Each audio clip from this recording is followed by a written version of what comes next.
السلام عليكم ورحمة الله وبركاته. فضل 3 أيام على فترة الإعداد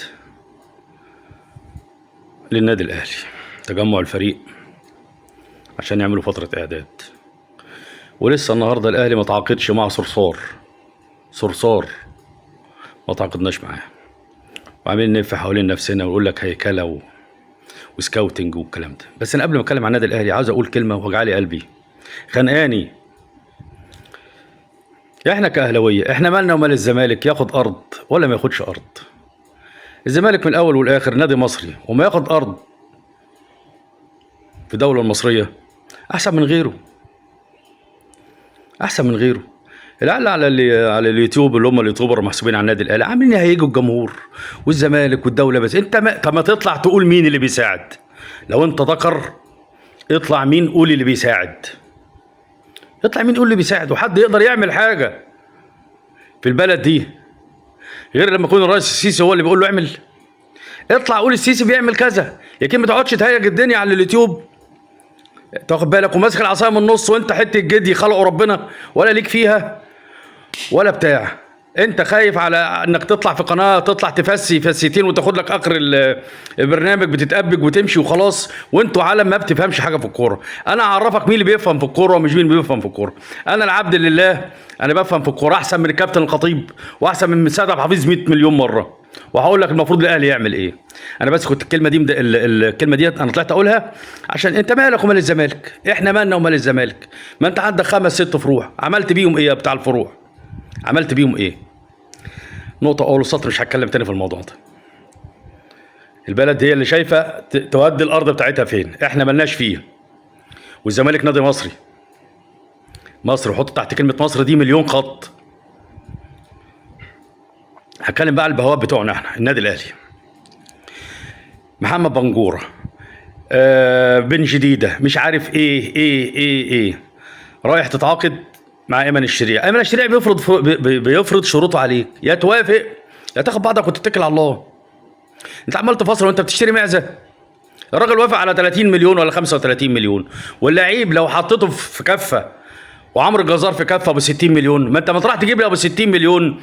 ما بصيتش ليه اما تيجي تجيب لعيب مهاجم هيقول لك طب ما انت جايب مدافع ب 60 مليون وما لعبش وعليه كمان احمد رضا. الراجل قال لك بكذا وعاوز كذا وكلام، عاوز مده 5 سنين، كل سنه الاهلي لو خد الدوري 2 مليون، ادي 10 مليون، اكنك جايبه ب 45، اكنك جايبه ب 45 وقعدت البيع 20 ولا 25. اشمعنى انت عاوز برشلونه تاخد منه 30 و35 والكلام ده وقفت على 20؟ ما تديله 20 ولا 25 زي ما هو عاوز، ادامك انت فاشل ومش عارف تطلع حد من قطاع الناشئين. انت قطاع الناشئين عندك الواد اللي اسمه علي محمود ده، اقسم بالله بلال عطيه قده 10 مرات. بلال عطيه اللي انت استخسرت على النادي ان يلعب سنه ولا سنتين ولسه اللعيب سنه صغير، وبعته اعاره سنه ببلاش. في ايه بالظبط؟ انتوا بتفكروا بأنهي حته في جسمكم؟ ادي واحد زي علي محمود. انت عارف انت البيعه بتاعت انبي دي مين احسن واحد فيها ومين ينفعك؟ لو انتوا كباتن ولعبتوا وبتفكروا ورحتوا دربتوا ولا رحتوا مسكت مدير كوره ولا رئيس نادي ولا كنت احسن راس حربه في مصر يا كابتن محمود. انت قبل كده رحنا جبنا ايفونا، صح؟ ايفونا كان فيه ايه في مواصفات راس الحربه؟ وكان بيلعب اساسي على جون انطوي. ولو بصيت لده وده راس حربه وده راس حربه، جون انطوي كان يبقى احسن منه، بس كان ايفونا كان سريع. ايفونا كان سريع. وانت عندك امبابي هو كان مكانه راس حربه، دلوقتي بيلعب راس حربه وبيعتمد على سرعته من الخلف للامام. انت رايح تجيب عاوز تجيب محمد بنجوره. محمد بنجوره فيه ايه زياده؟ انه سريع وبيخش ال 18 واغلبيه اهدافه ده اضرابات جزاء. انت عمال تتكلم على علي محمود وعلى اخطاء عبد الله وسايب حامد. ده انت حامد لو جبته وغيرت مكانه ولعبته راس حربه، راس حربه صريح وبسرعته دي مش هيخليك تحتاج راس حربه.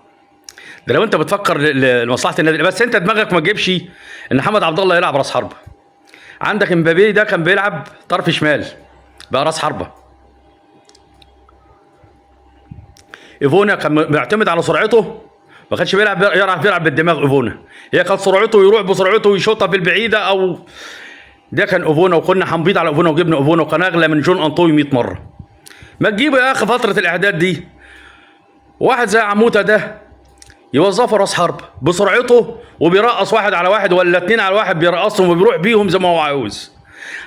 هتجيب لعيب زي ده منين اللي لو جبته وظفته راس حربه؟ انت عندك كان حسام حسن كان بيلعب طرف يمين، وكان ابراهيم كان هو اللي بيلعب راس حربه. ابراهيم اتوظف باك يمين واحسام راس حربه. مصطفى محمد بتاع الزمالك اللي عامل اردوغان على السوشيال ميديا كان بيلعب باك يمين، واحمد سليمان اللي احنا بنقول عليه ما بيفهمش كوره هو اللي وظفه راس حربه. محمد عبد الله بتاعنا اللي بيلعب طرف يمين ما كان بيلعب باك شمال من سنتين ثلاثه فاتوا، وبقى يلعب طرف يمين برجله الشمال جوه داخل الملعب. ما تجيب حمد عبد الله اول صفقتك ده يبقى حمد عبد الله وتجيبه توظفه راس حربه. لو انت هتجيب معاه راس حربه تاني ولا الكلام ده ولا ثلاثه راس حربه، كل مباراه لها ظروفها. عاوز واحد بسرعته هيروح، لو احتاجته طرفه هيروح. حامد اهم من علي محمود واهم من اخطاء عبد الله. لا رايح علي محمود، وبعد كده نبقى نتكلم في اخطاي، وبعد كده نبقى نتكلم في حامد. يا راجل حرام عليك، ما تتكلم كلها على بعضها.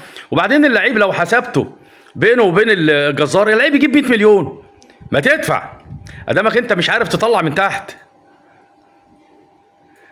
وايمن الشريعي يعمل لك ايه؟ ايمن الشريعي في نادي تبع المنظومه في البلد، ما يقدرش يعمل حاجه لنادي عن نادي.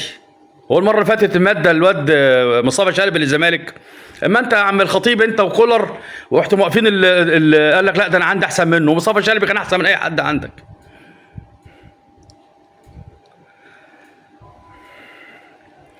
عمال انت سيد عمال يومعك شمال ويمين ووائل جمعه وده وده وده وده وده عاملين زي الغشيم المتعافي ولا عارفين يعملوا حاجه. وانا بقول لك كل حاجه في ايد الخطيب برضه لحد النهارده. وياسين يا منصور شوف ممدوح عباس عاوز يعمل ايه مع الزمالك، احنا مش بنقول لك اعمل حاجه. انت تيجي في المنصب ده كان من الاول الكابتن قال لك انا مش هسمح لحد يصرف على النادي. ما هو الكابتن ولا بيرحم ولا يخلي رحمه ربنا تنزل.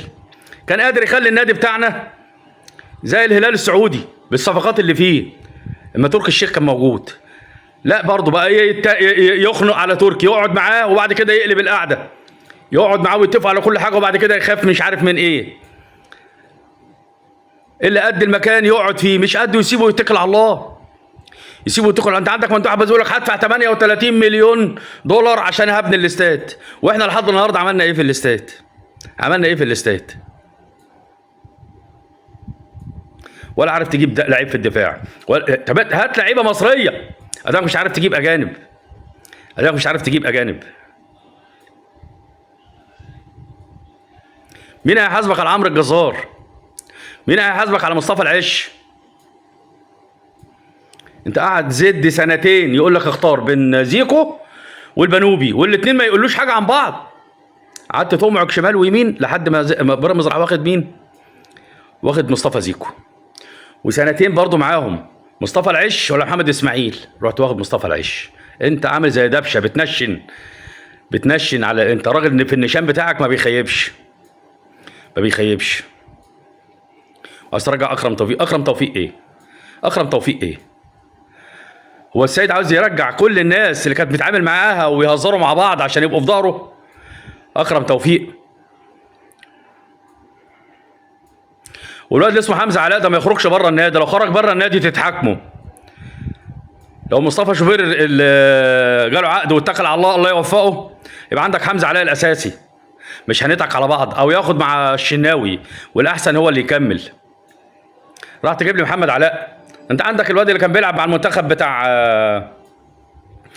حسين عبد اللطيف، الواد حارس المرمى ما شاء الله عليه وعنده 18 سنه، ما ياخد فرصته يبقى هو وحمزه والشناوي وسيحه عاوز يطلع عاري يطلع، عاوز يتباع. كان انت عندك حمزه ابن النادي، وحمزه لو قسته في المستوى بتاعه احسن من شوبير. انا تعبت منكم وبقولها تاني وتالت ورابع. انا بفهم منك اكتر منك يا كابتن محمود يا خطيب، ومن سعد عبد الحفيظ، واكيد من ياسين منصور، ومن اي حد في مجلس اداره النادي الاهلي. هاتوني 5 دقائق 10 دقائق اقول لكم تعملوا ايه. والله مغرور، ربنا يعلم انا بفهم احسن من الناس دي كلها، بس هي حظوظ والله العظيم. والسلام عليكم ورحمه الله وبركاته.